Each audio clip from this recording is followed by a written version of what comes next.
Good evening, all. My name is Yagon Meshak, and today we are having a conversation on business. And when we're having a conversation on business, we are doing it with the best in the field. Good evening to you, sir. Good evening to you. Yes. Welcome to this conversation. It's an honor to really meet you, and we really appreciate this opportunity of meeting you. So today we really wanted to have a conversation around business, and considering that you've walked the path of business for a long time and very successfully, I wanted to ask you perhaps what is the rule of survival in business? Thank you very much for coming here and interviewing me. I think in business is about foundation. I think business is how you do your foundation. First of all, you do what we call business plan, whereby you decide on what you want to venture into. And very important is to understand the business itself. You cannot go into a business without understanding how the business is, the profitability of the business, the structures of the business. Once you have attained those requirements that enables you to drive the business into profitability, is when now you start thinking about financing, where you're getting your finance. You build a capacity by either getting it from the bank, you do a right proposal to the bank. You have also to have some policies for your company that wherever you are doing anything, you have to do an agreement. An agreement is very important for any discussion or any legal issues that you are entering with on behalf of the business. You also develop issues like trust. You have to be a trustworthy person to add credibility in the bank or in individually or even business associates. You have to be resilient in business. There are challenges in business. No business can go through 100%. There are challenges and how to navigate those challenges in business. There are quite a number of challenges that comes in. There are those who are artificially comes up. They are natural that has happened. Maybe you had planned that to do a shop and then all of a sudden there's flood. Your goods does not come to the shop and you've lost business by a day or 2 days. It affects your cash flow the whole time. So there are challenges and you have to give room for those challenges that are coming in. We believe also in the network. Yeah, so you can get goods that are, if you have very good network, you can even extend your credit facilities. You can also get affordable in terms of credit facilities and many other things, and also give you opportunity to expand. What opportunities do you think the young people should explore in the business spaces? In the business space, when a person is just finishes school as a youth, there are options. There are many options, and there are different professionals that we need to venture. One is employment. The other one is now going to business world, whereby now you need to identify the business, same as the other business, to identify the right business, especially if you follow the path, the faculty you studied. Assuming you go into finance, you go into finance, then you establish a firm in relating to finance, and maybe you have done a CPA one, you combine force as five of you, develop a finance firm, or even if you are a lawyer, develop a legal firm. If you have finished law schools and course with a small experience, combine forces and develop a niche market you want to follow it. So in terms of youth, there are many business available for you to start with. Where maybe somebody can go into manufacturing, someone can go to manufacturing, manufacture nails, manufacture things like oil, edible oil, and manufacture soaps. You can manufacture many things that are available in this world. And the line that you see that it has got expansion and you've got profit on it. And that's the line you follow it. And mostly when you're starting business, it's good to consult, be guided with people with practically what they have done business. Because they have gone through challenges, how they have navigated and come back to do business and they succeed. So through experience, they can give you some tips on how to navigate challenges in business. The most important business I think we can also tell you is agro business is becoming a big industry in this country. One is got a big profit on it. Two, it's easy to start. Three, you create employment, which is the most important thing also in terms of business, because agro is in different ways. There is new agro in terms of fish farming, which is very big.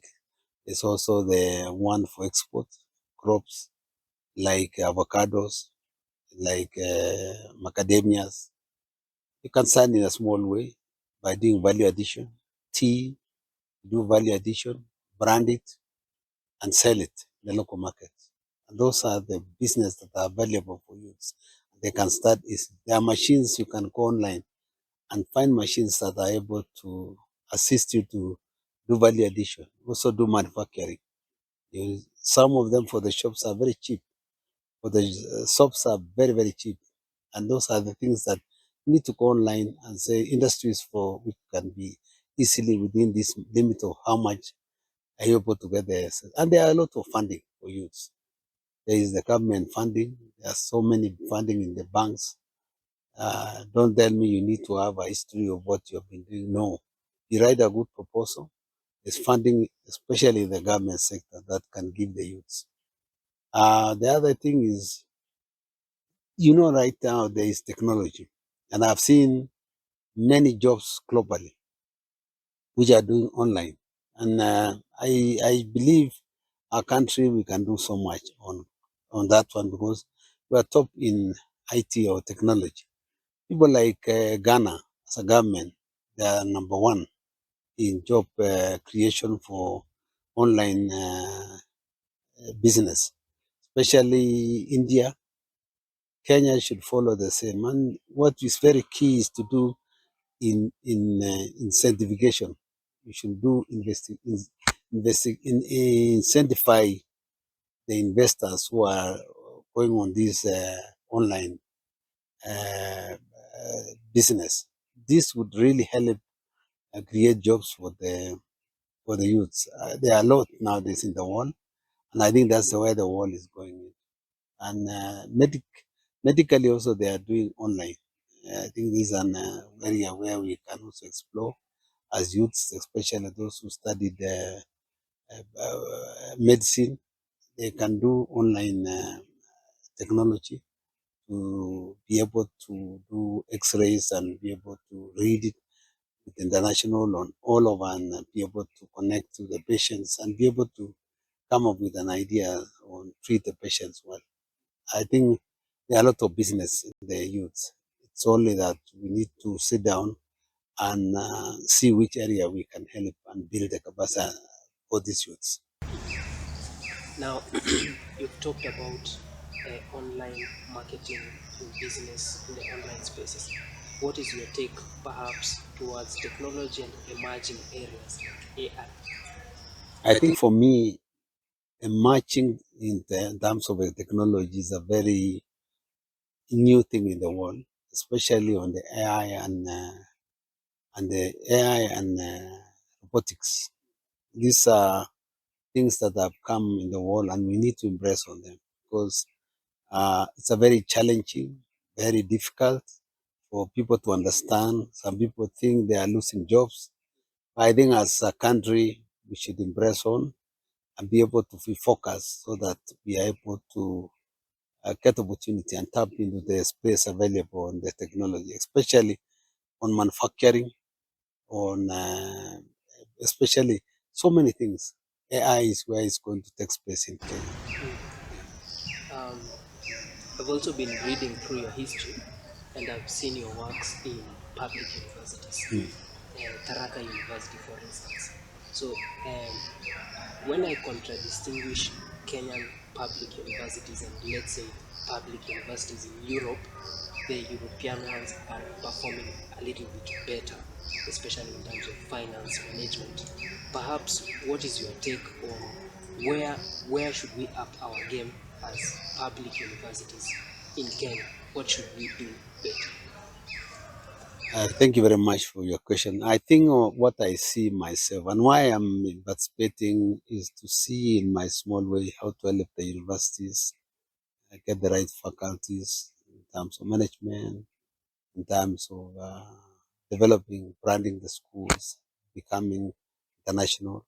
And my own way, I've traveled a lot. I've attended so many universities and I've seen the level and the standard they are putting. I think Kenya, we are doing well. The only problem we're having a challenge in Kenya is finance, which the universities are not having. I don't have financing enough to sustain the business. The other problem that Kenya has is over expanding. There's a lot of expansion which has created limited finance and be able to put a case study of more university. We did a lot of expansion and be able to open branches all over Mombasa, Karatina, and all over.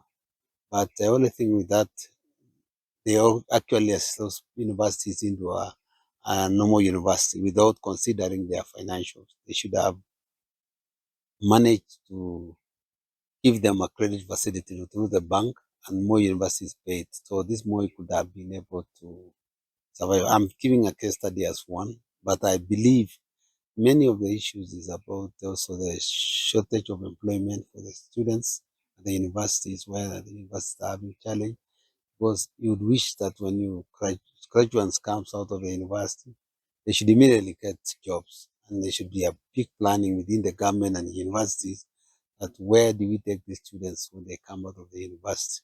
Should not be graduating them and not having to create jobs for them. Jobs are very key for employment for students so that when they graduate, the others are deciding to go into manufacturing. We know the sector that are going to manufacturing, others are going to lawyers, and sort of 80-70% is guaranteed employment so that our country economy will be strong. Yeah, the other issue is about universities abroad. I want to tell you that the universities in abroad are having challenges.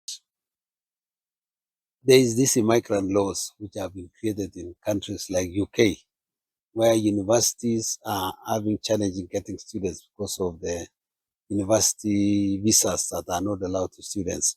So me, I have been thinking that Kenyan universities should join up with universities like those ones in Europe so that they can work together. Like more university, like any other university, they can join up with a university internationally and work together. Some students are taken to university for some trainings for about 2 years. They do 1 year here. The ones in Europe, they come here for 2 years and share the balance of their finance because you will have a double degree both in UK and Kenya, and that can assist the students to get employment easily internationally. So some of the degrees are recognized internationally, some are recognized locally. So we can balance our education by twinning up, especially some of the universities who are willing to come to Kenya, especially in medicine, as nursing, and all these other, which can help our country to grow economically. We've also seen Asian tigers like Singapore, who started small and are now somewhere. And we've seen some of these Asian countries coming to Kenya. For example, the Chinese, they are doing contracts in Kenya. Perhaps what's your take on the work that they are doing, and also in starting small like Singapore and ending up to be a big tiger in terms of development? I want to say thank you very much for that question. I think China, especially let me zero into China or Singapore. What's happening with those countries? They have perfected their model of doing business. And you'd find that wherever they are doing their quotations, they are cheaper because they have done a lot of research on how to get their materials cheaper in the market. One is by producing the best price in terms of energy that are able to help them be able to reduce the cost of operating. The other one is labor. They are embracing on technology to reduce the cost of labor. China at the moment are coming in the country in infrastructure, and countries to develop in infrastructure, industrialization, agriculture. Those are very key factors. Medicine, health facilities, sorry, education. Those are areas that can build a company, the country, and those things have been done in China very well. They are doing very well in education. They are doing well in industrialization. Addition in health sector, they are doing well in everything that the five items I've said in terms of moving economy of a country.